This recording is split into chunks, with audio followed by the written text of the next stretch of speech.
محمد سيد الكونين والثقلين والفارقين من عرب ومن عجم. الحمد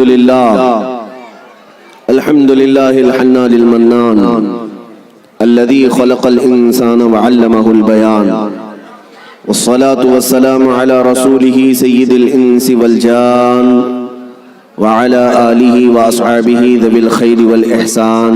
أما بعد، فأعوذ بالله من الشيطان الرجيم. بسم الله الرحمن الرحيم. ولا تهنوا ولا تحزنوا وأنتم الأعلون إن كنتم مؤمنين. صدق الله مولانا العظيم وبلغنا رسوله النبي الأمين المتين المختار الكريم، ونحن على ذلك من الشاهدين والشاكرين والحمد لله رب العالمين. بارگاہ رسالت معاب صلی اللہ علیہ وسلم میں درود پاک کا ہدیہ پیش کریں. اللہم صلی علی سیدنا و مولانا محمد معدن الجود والکرم وآلہ واصحابہ الکرام وابنہ الکریم وبارک وسلم صلاة دائمة سرمدا ابدا. مرد حق باطل کے آگے مات کھا سکتا نہیں. مرد حق باطل کے آگے مات کھا سکتا نہیں. سر کٹا سکتا ہے لیکن سر جھکا سکتا نہیں. میرے عزیزوں، یہ روحانی اور بارونق منظر اور منبر نور پر جلوہ بار علماء میں اتنے جوشیلے علماء آپ کے پاس موجود ہیں. میری تقریر کی اب چندہ حاجت بھی نہیں ہے. نظامت اور شعر و شاعری کے جو شعلے ہیں میرے اندازے کے مطابق کافی دنوں تک آپ کو یہ گرم رکھیں گے. میرے عزیزوں، اللہ تعالیٰ تمہارا یہ جذبہ ہمیشہ سلامت رکھے. ہمارا ایک ہی مقصد ہے کہ اگر میرے مصطفیٰ کریم صلی اللہ علیہ وسلم کے نام پر ہمارا جوان بیدار ہو گیا تو اچھے اچھوں کی نیند ہم ہو ہی جائے گی. بس ہمیں جگانا ہی ہے.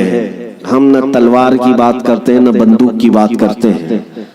میری تقریریں اٹھا کر کے دیکھ لیں. جن لوگوں کو تکلیف ہے اور ہماری امیج ایک کٹرواد کی طرح پیش کرتے ہیں، ان سے میں کہتا ہوں کب میں نے بم بارود کی بات کی ہے؟ کب میں نے گولی بندوق کی اور تیز نیزے تلوار کی بات کی ہے؟ کبھی اپنے نوجوانوں کو یہ تمام چیزیں پکڑنے کی بات ہی نہیں کی. پھر بھی آپ کو خوف اتنا کیوں ہے؟ پھر بھی آپ کو ڈر اتنا کیوں ہے؟ ہاں، اتنی بات ہے کہ میں یہ ضرور کہتا ہوں کہ ہمارے نبی پاک صلی اللہ علیہ وسلم کے غلاموں کے ہاتھ میں کنکری بھی آ جائے تو بہت قیمتی ہوتی ہے. ہاں، ہم نہ تلوار کی بات کرتے ہیں نہ بندوق اور بم بارود کی بات کرتے ہیں، لیکن میرے عزیزوں، دل سے اور سینے سے نکلنے والی باتیں اس سے بھی زیادہ طاقتور ہوتی ہیں. یہ دنیا جانتی ہے، یہ دنیا جانتی ہے. اور اسی وجہ سے پورا کربلا کا واقعہ پیش آ گیا. آپ کبھی سوچ سکتے ہیں کہ ایک طرف نواسہ رسول امام عالی مقام جو بغیر جنگ کے ارادے سے اپنے گھر سے نکلے ہیں، اپنا مختصر سا خاندان لے کر کے نکلے ہیں، لیکن جب وہ کوفہ آنے والے تھے بیچ راستے میں آپ کو روکا گیا. آپ کے قافلے میں آنے والوں کی تعداد مختلف بتائی گئی ہے روایات میں. مسعودی کی روایت میں 135 لوگ تھے امام حسین کے ساتھ، اور دیگر روایات کے مطابق 82 لوگ تھے، 82 لوگ، عورتیں مرد سب ملا کر. شہید ہونے والوں کی تعداد 72 ہے. لیکن 72 ہو کہ 82 ہو کہ 135 ہو، ان کا راستہ روکنے کے لیے پہلے 1000 کا لشکر آیا، پھر اس کے بعد 4000 کا لشکر آیا، پھر اس کے بعد کل ملا کر 22000 کا لشکر آیا. یہ کون سا کمپیر کر کے تو دیکھیں، ایک آدمی کو روکنے کے لیے 2 ہوتے، 3 ہوتے، 4 ہوتے. 80 لوگوں کو روکنے کے لیے اگر 22000 لوگ لگتے ہیں تو عقل آج بھی تسلیم نہیں کر پاتی. نوجوانوں تصور کرو، کیا آپ کے زمانے میں بھی، ہم تو 1400 سال پہلے کی طاقت نہیں رکھتے، کمزور ہو گئے، آپ کے زمانے میں بھی آپ سے اگر کہا جائے کیا 80 لوگوں کو روکنے کے لیے کتنے لوگوں کی ضرورت پیش آئے گی؟ آپ کہیں گے زیادہ سے زیادہ 800 لوگ، اور بھی اگر آپ کے اندر شدت ہے تو بولیں گے 8000 لوگ، لیکن یہ 22,000 کی تعداد سمجھ میں نہیں آتی۔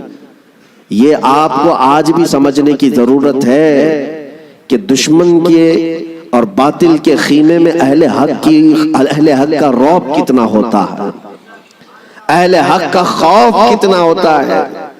1400 سال سے یہی نیم چلا رہا ہے، یہی دستور چلا رہا ہے، حق جماعت تھوڑی ہوتی ہے اور کفر کی طاقت بہت زیادہ ہوتی ہے، لیکن پھر بھی اہل حق کے دل میں خوف نہیں ہوتا کہ ہم 80 ہیں، بلکہ خوف انہی 22,000 کے دل میں ہی ہوتا ہے۔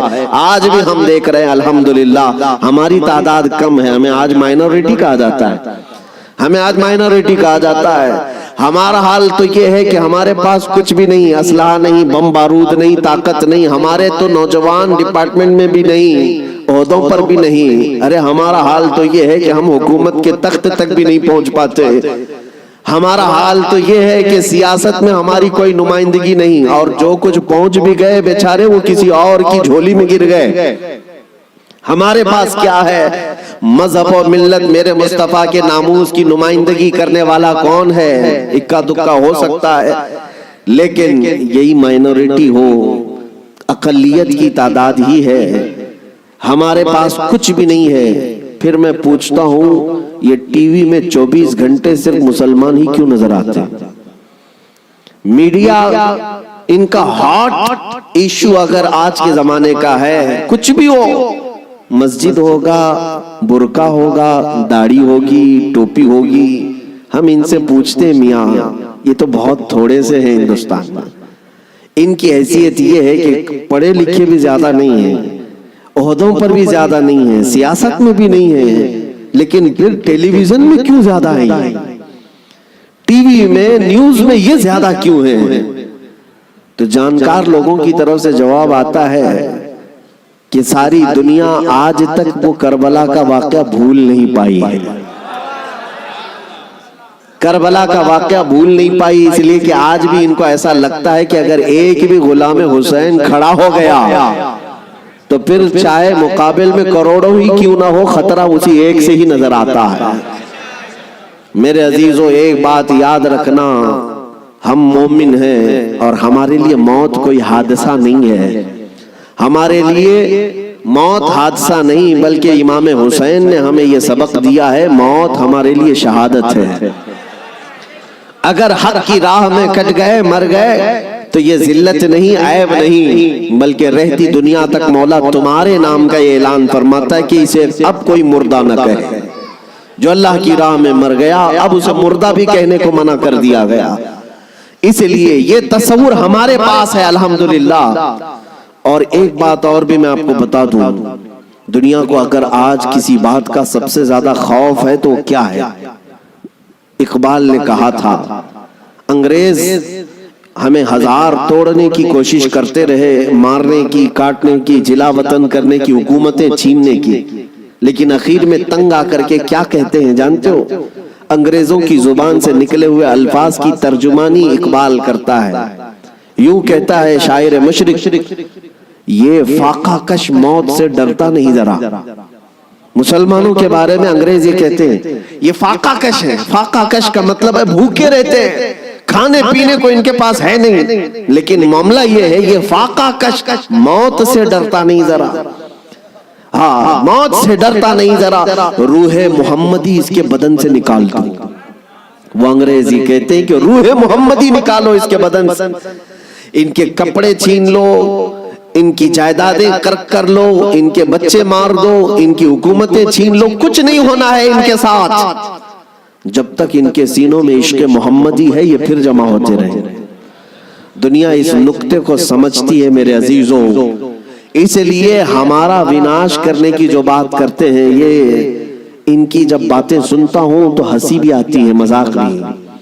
یہ اپنے گوفے میں بیٹھ کر کہتے ہیں کہ ہم 2 سال کے اندر پورے اسلام کا وناش کر دیں گے، ختم کر دیں گے۔ میں اکثر یہ کہا کرتا ہوں ان کو اپنے بدن کی کھجلی مٹانا نہیں آتا، اتنے دین اسلام اور اس کی حقانیت کو مٹانے کی بات کر جاتے ہیں۔ عزیزان گرامی، آپ تمامی حضرات کربلا ابھی ابھی سنے ہوئے ہوں گے، عشرہ مجالس میں آپ نے شرکت کی ہوگی، مولا حسین کی داستان کربلا سنی ہوگی۔ اس کے بعد اب جو آپ کو درس لے کر کے کھڑا ہونا ہے وہ کیا ہے؟ وہ فاضل بریلوی امام اہل سنت احمد رضا خان نور اللہ مرقدہ سے سنو۔ آپ نے یہ میسج دیا تھا، خوف نہ رکھ رضا ذرا تو تو ہے عبد مصطفیٰ، خوف نہ رکھ رضا ذرا تو تو ہے عبد مصطفیٰ، تیرے لیے امان ہے، تیرے لیے امان ہے۔ یہ ہم سب کے لیے میسج ہے۔ اگر آپ کو یہ لگتا ہے کہ میں مدینے کے تاجدار کا غلام ہوں تو خوف کو نکال کر پھینکو، کچھ نہیں ہونا ہے۔ یہ پھانسی کے پھندے، یہ جیل کی سلاخیں، یا تلواروں کی چمک، یا گولیوں بارود کی باتیں، یہ سب ہمارے لیے میرے عزیزوں موت کا ڈر نہیں بتا سکتی۔ اس لیے کہ حضرت مظفر حسین کچوچوی رحمۃ اللہ علیہ نے ایک بات فرمائی تھی، جب ان کو قید کیا گیا تھا جیل میں، تب انہوں نے کہا تھا مظفر کو مقید نہ سمجھ اے سیاد، میری اسیری بھی سنت آبائی ہے۔ ہمارا قید ہونا بھی ہمارے آبا و اجداد کی سنت ہے۔ اس لیے میں جس جگہ جاتا ہوں نوجوانوں سے ایک ہی بات کا خطاب کرتا ہوں کہ اپنے سینوں سے خوف نکالو، ڈر نکالو، اور اس بات کا یقین تم سے زیادہ کس کو ہے کہ ہمارا رازق اللہ ہے۔ اس سے زیادہ کون اس دنیا میں یقین رکھتا ہے؟ آپ ہیں، مومن ہیں، اللہ کی ذات پر یقین ہے آپ کو، ہمارے دانے دانے کا رازق اللہ ہے، اور ہماری ہر سانس کا مالک اللہ ہے۔ جب تک میرا مولا نہ چاہے یہ پوری طاقتیں مل کر کے میرا بال بھی نہیں نوچ سکیں گی، اور جب رب تعالیٰ کو منظور ہو تو ہم چونٹی سے بھی ہلاک ہو سکتے ہیں۔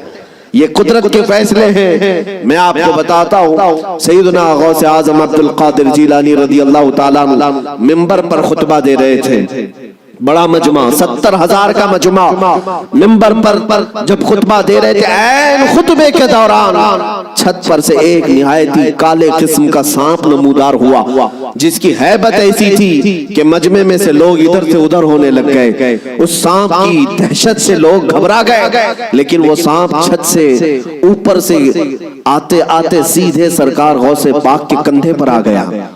غوث پاک کے کندھے پر آ گئے، نہایت ہی کالے قسم کا زہریلا سانپ، جس کو دیکھ کر مجمع منتشر ہو رہا۔ غوث پاک خطبے میں مصروف ہیں، اور اس کے بعد وہ سانپ آپ کے گردن سے آپ کے جبے میں داخل ہوا، آستین میں گیا، سینے پر آیا، دوسرے آستین میں گیا، گردن میں آیا۔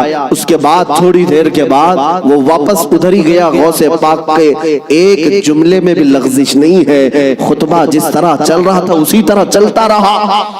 اور اس کے بعد اس سانپ نے فصیح عربی میں آپ سے کلام کیا، کہا ہے عبد القادر، میں آزمائش کے لیے آیا تھا، اس سے پہلے میں نے کئی لوگوں کو آزمایا، ان کے یا تو زبان میں لکنت آ گئی، یا تو پیر ہل گئے، یا تو پھر اپنا بیان چھوڑ دیا، لیکن تمہارا حال تو یہ ہے کہ ایسا لگتا تھا کہ تمہارے جسم پر کوئی چیز آئی نہیں۔ غوث پاک رضی اللہ تعالیٰ عنہ مسکرائے، خطبہ جاری رکھا۔ لوگوں نے پوچھا غوث پاک سے کہ یہ کیا تھا، اتنا بھیانک سانپ آپ کے جسم پر آیا، آپ کے جسم پر کوئی جنبش بھی نہیں، لغزش بھی نہیں۔ سرکار غوث پاک رضی اللہ تعالیٰ عنہ مخاطب ہوتے ہوئے ارشاد فرماتے ہیں، میرا نام عبد القادر ہے، میں قادر کا بندہ ہوں۔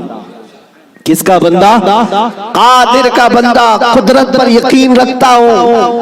مجھے اس بات پر یقین تھا کہ اگر میری موت آنی ہے تو اس سانپ کے ذریعے سے آ جائے گی، میرے ہلنے سے بچنے سے میں بچ نہیں سکوں گا، اور اگر میری موت نہ آنا ہو تو اس طرح کے سینکڑوں سانپ بھی میرے جسم کا کچھ نہیں کر سکتے۔ موت و حیات کی قدرت صرف میرے رب ذوالجلال کے پاس ہے۔ میں اسی یقین کے ساتھ خطبے میں مصروف رہا، وہ تو امتحان تھا، ٹل گیا۔ عزیزان گرامی وقار، اس بات کا میں آج آپ کو اعلان کرنا چاہتا ہوں، اگر آپ قادری سلسلے سے بیعت ہیں تو غوث پاک کی اس استقامت پر قربان جاؤ۔ آج اس طرح کے